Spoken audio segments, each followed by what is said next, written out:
Kenalin, nama gue Irma Ramya Pratiati. Di video kali ini, gue bakalan bahas seputar konsep komunikasi, yaitu fungsi komunikasi sosial. Kenapa gue bahas ini? Karena ini menarik banget untuk kita bahas. Yuk, kalau misalnya kalian penasaran, tonton video ini sampai habis ya. Nah, sebelum kalian nonton video ini, jangan lupa kalian like, comment, share, and subscribe. Yaudah deh, yuk kita bahas langsung. Check it out. Manusia adalah makhluk sosial yang tidak bisa hidup sendirian.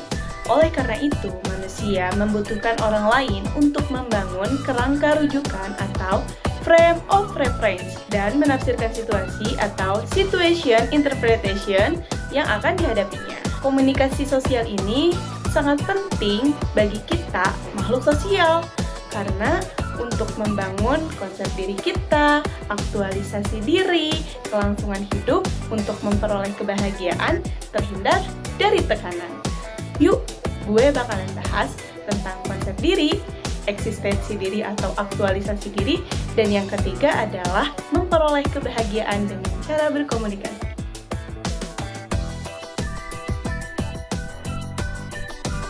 Konsep diri adalah pandangan kita mengenai siapa diri kita dan itu hanya bisa kita peroleh lewat informasi yang diberikan orang lain kepada kita. Manusia yang tidak pernah berkomunikasi dengan manusia lainnya tidak mungkin mempunyai kesadaran bahwa dirinya adalah manusia. Konsep diri kita yang paling dini umumnya dipengaruhi oleh keluarga dan orang-orang dekat lainnya di sekitar kita, termasuk kerabat. Mereka itulah yang disebut dengan significant other. Orang tua kita atau siapapun yang memelihara kita pertama kalinya mengatakan kepada kita lewat ucapan dan tindakan mereka bahwa kita itu baik, pintar, bodoh, cerdas, nakal, rajin, ganteng, cantik, dan lain sebagainya. Itu adalah pandangan atau konsep diri kita menurut mereka. Hai guys! Selain komunikasi dipengaruhi oleh lingkungan keluarga, komunikasi juga dipengaruhi oleh seberapa sering kita berkomunikasi dengan orang lain. Contohnya, gue dan teman gue, karena gue dan teman gue ini sering komunikasi, jadi ya dia tahu sikap gue kayak gimana. Nah, gue akan tanya, tapi di chat ya.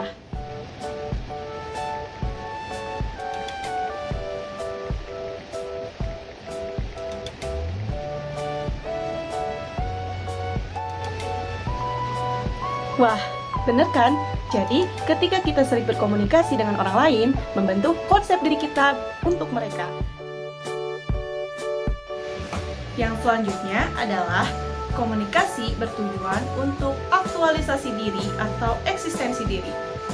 Apalagi di zaman modern seperti ini, banyak sekali contoh yang bisa kita ambil. Salah satunya adalah, pernah gak sih kita ngeliat teman-teman, selebgram, artis-artis, instastory-nya sampai titik-titik kayak gini? Itu hal yang wajar karena itu menunjukkan bahwasannya komunikasi sosial itu bertujuan untuk eksistensi diri. Kita sebagai manusia, makhluk sosial, tentunya ingin juga menunjukkan kelebihan yang ada di dalam diri kita. Contohnya gue sekarang lagi ngobrol sama kalian dan ini gue ngobrolnya di depan kamera loh. Orang-orang belum tentu bisa untuk ngobrol di depan kamera. Tandanya gue sendiri lagi menunjukkan eksistensi diri gue. Itu adalah contoh sederhananya. Tapi komunikasi sosial yang bertujuan untuk eksistensi diri ini ada sisi baik dan buruknya loh. Sisi baiknya ya tadi, kita bisa berbagi informasi sama yang lain. Tapi kalau misalnya sisi negatifnya, banyak orang yang melakukan drama di sosial media. Ada yang ingin menaikkan pamornya, ada yang ingin menunjukkan eksistensi dirinya, ingin dianggap ada bahwasannya ini gue loh. Pokoknya, kita sebagai makhluk hidup, makhluk sosial, wajarlah ketika ingin menunjukkan eksistensi diri, apalagi dalam berkomunikasi satu sama lain, pasti ada satu orang yang menonjol untuk menunjukkan bahwasannya nih gue nih. Terus ada orang yang sebagai pendiam dan terkadang juga dikucilkan karena mereka dianggap tidak ada. Itu adalah contoh kecil dari eksistensi diri. Banyak banget contoh-contoh lainnya. Oke, itu aja contoh dari eksistensi diri atau aktualisasi diri.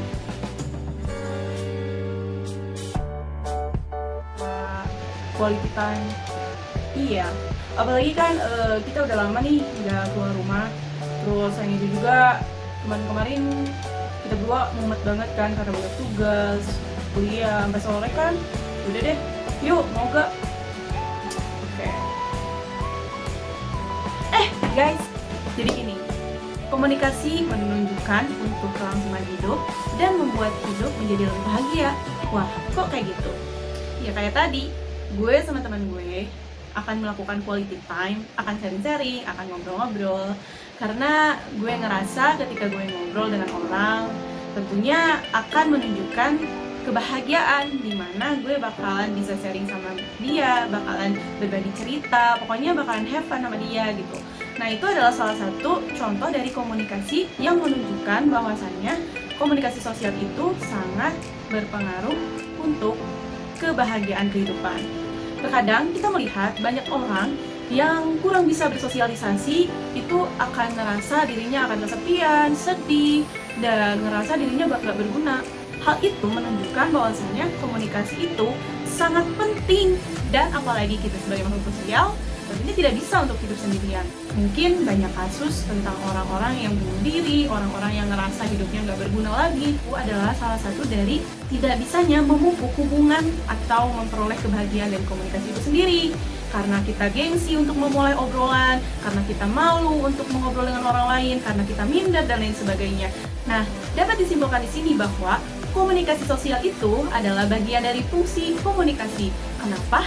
Karena tadi disebutkan untuk membentuk konsep diri, untuk menunjukkan eksistensi diri, dan yang terakhir adalah untuk memperoleh kebahagiaan. Ketika kita sudah tahu siapa diri kita, ketika kita sudah berani untuk menunjukkan eksistensi diri kita, maka kita akan bisa memperoleh kebahagiaan dari komunikasi sosial itu sendiri. Maka dari itu, yuk kita mulai untuk berkomunikasi. Jangan malu untuk mulai berbicara, jangan malu untuk ngobrol dengan orang, jangan malu ketika kita membutuhkan sesuatu, bilang aja, siapa tahu orang itu akan membantu. Oke guys, itu tadi adalah fungsi komunikasi sosial. Setelah tadi dijelaskan dari mulai konsep diri, eksistensi diri, dan yang ketiga adalah komunikasi bisa memperoleh hubungan yang baik dan memperoleh kebahagiaan. Nah, itu semua tidak akan terjadi atau tidak akan berlangsung apabila kita sendiri tidak tahu siapa kita, dan bagaimana sikap kita ke orang lain. Selain itu juga kitanya masih malu, masih minder untuk menunjukkan eksistensi diri. Yang ketiga itu kitanya belum bisa untuk mengajak atau membuka obrolan dengan orang lain. Jadi intinya semua ini adalah tentang proses komunikasi. Semoga ini membantu karena gue di sini lagi belajar, dan gue juga ini untuk pengumpulan tugas ujian tengah semester di Universitas Islam Nusantara Bandung, mata kuliah pengantar ilmu komunikasi. Jadi sekalian gue juga mau sharing-sharing nih sama teman-teman semua. Semoga bermanfaat dari video tadi, dan makasih yang udah nonton sampai detik ini. Gue Irma Ramil Tatiani, pamit undur diri. Wassalamualaikum warahmatullahi wabarakatuh. Bye guys!